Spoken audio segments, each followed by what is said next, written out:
today. The name No One Lives Forever has proven to be quite prescient, especially if you're a PC game that came out in the early 2000s. This is CheckPoint.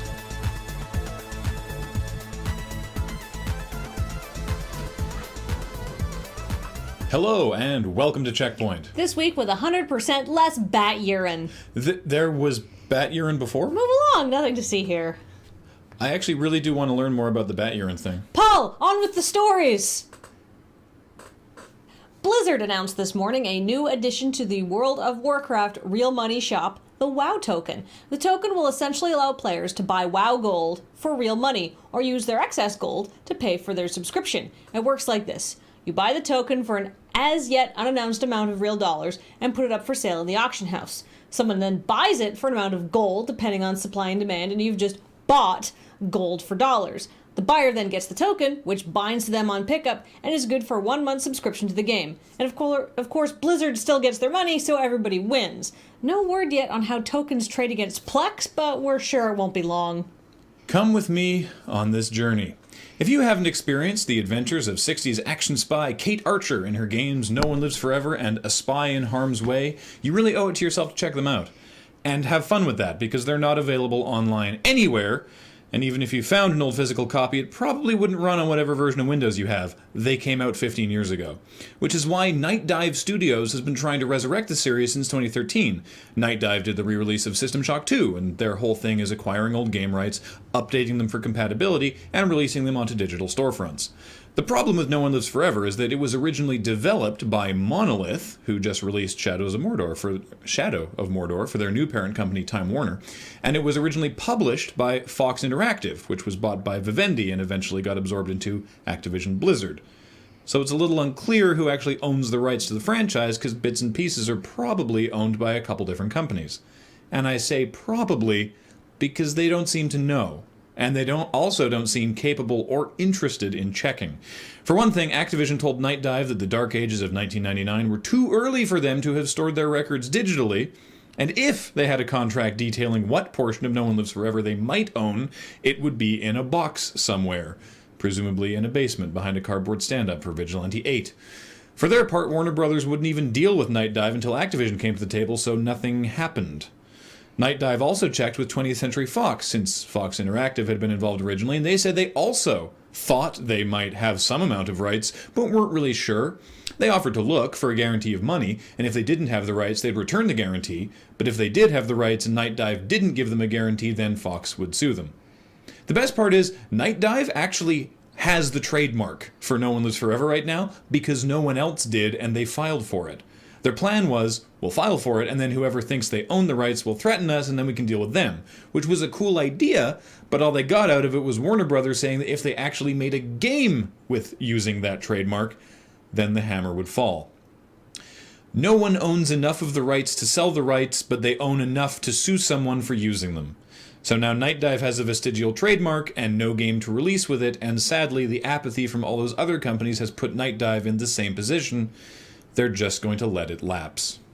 We all remember Twitch Plays Pokemon. It was fun. Frustrating fun, but it was fun because no matter how difficult it was for thousands of people to try and control a video game at once, there was always a slow and steady drip of progress to keep us engaged.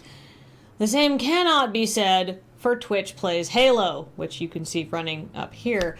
When I watched this stream earlier, I watched Master Chief spend a good 5 minutes walking back and forth over the same quiet, enemy-free corner of the map, occasionally shooting at trees, which is also what he's doing now. And see, the thing is, this is what I would be doing if I was Master Chief. I don't want to fight aliens. It sounds scary. So good job, Twitch Plays Halo. You figured out how to make 250 people do exactly what I would do. Oh man, hands up everyone who wants a remastered version of Final Fantasy Mystic Quest. I see one hand in the back. Yes, well, Final Fantasy Mystic Quest fan, I have some bad news for you. You might have heard recently about a remake being published by Square Enix and developed by Dark Design Games, and if that's new information to you, it was very new information for Square Enix, who had no idea Dark Design Games was even working on this remake. Jake Jackson, Dark Design's only employee, clarified his position, saying that someone at Square Enix got their wires crossed, and it was Square Enix Europe who had given his project their blessing. Giving your blessing to a fan project is a very, very different thing than working with the developer to publish a title, but a blessing is better than nothing. Sadly for Jackson, nothing is precisely what he has, because Square Enix said the supposed blessing is untrue, and that they protect their IP very seriously and will be contacting Mr. Jackson. It's a weird choice, telling people that Square was officially publishing his fan-made remake, but he was charging people $8 for pre-orders, so suddenly it all makes sense. Oh, and the screenshots he was using were from RPG Maker and may not have even been his. Enjoy your incoming legal smackdown, Jake.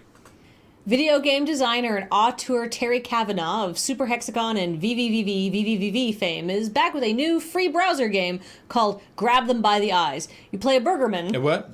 A burgerman. Burgerman, that's not a word. What else do you call a person who makes and sells burgers for a living? A burgist? A burgist? A hamburglar. Are you quite done? Yes. You play a burgerman who has to learn to create bigger and better signs in order to sell more burgers than a team of competitive burgists. Wait, whoa, you just gave me crap for using the word burgist. Everyone knows the plural of burgerman is burgist. What does this have to do with Grab Them by the Eyes? Wait a second. Did you just write this whole back and forth on purpose so it would end up like a weird deconstruction of the act of reading a Checkpoint story? Kind of the same way that Grab Them by the Eyes is not really about selling burgers? You are a literal monster. Buy my hygienic burgers!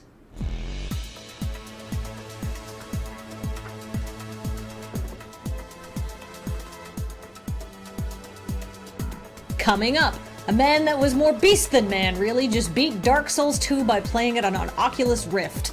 That feeling washing over you, that's your heart dying as you realize how much of a scrub you are and how much of a scrub you will always be. Notable that that was actually footage of Dark Souls 1. On Oculus Rift. Yeah. Womp womp. Hello, Checkpoint fans! A reminder that Checkpoint, much like everything we do, is now supported by you directly through Patreon. Please check it out. We would really appreciate it.